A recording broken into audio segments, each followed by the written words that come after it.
अस्सलाम वालेकुम। आज आप देख रहे हैं लाहौरी जाएगा। आज हम आपको बताने जा रहे हैं कि मस्टर किस तरह बनानी है, और ये मस्टर मेरी सबसे फेवरेट दाल है, इसलिए आज हम आपको बताएंगे मज़ेदार सी किस तरह बनानी है मस्टर। सबसे पहले आपने लेनी है 1 किलो मस्टर की दाल। 1 किलो मस्टर की दाल आपने अपनी पतीले में डालनी है।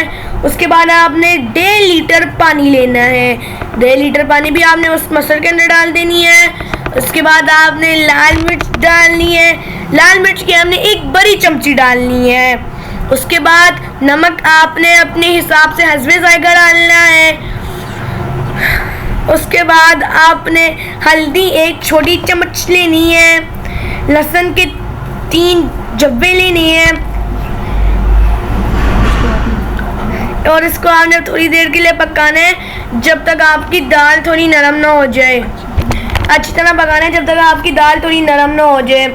और उसके बाद आपने अपनी मस्टर की दाल को 1 से 1.5 घंटा आपने उसको पकाना है।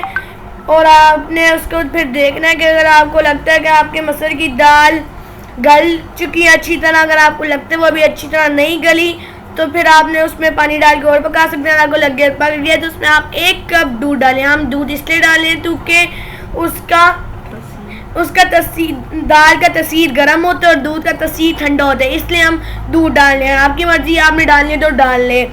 उसके बाद आपने इसको पकाना है जब तक इसका पानी खुश्क नहीं होता।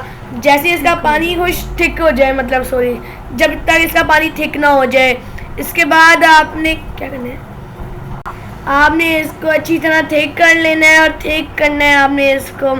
इसके बाद आपने कढ़ाई से पतीली में प्याज डालने हैं, थोड़ा सा ऑयल डालना है, और अपने लहसुन का आपने इसमें तड़का करना है। तड़का आपने लगाना है। तड़का लगाने के बाद आपने उसमें क्या करना है, नहीं आता। तड़का लगाने के बाद आपने सॉरी मैंने गलत बोली। तड़के में आपने ऑयल 1/2 कप डालना है, और आपने 1 छोटा प्याज डालना है, और लहसुन के 4 जब्बे डालने हैं। उसके बाद आप इसका तड़का लगाएं। तड़का लगाने के बाद इस तड़के को आप अपनी दाल में डाल दें। दाल में डालने के बाद इसको थोड़ी देर मिक्स करके पकाएं, और इसके बाद आप अपनी मज़ेदार सी मस्टर इंजॉय कर सकती हैं। मिलते हैं अगली वीडियो में। अल्लाह हाफिज़। अपना ख्याल रखिए।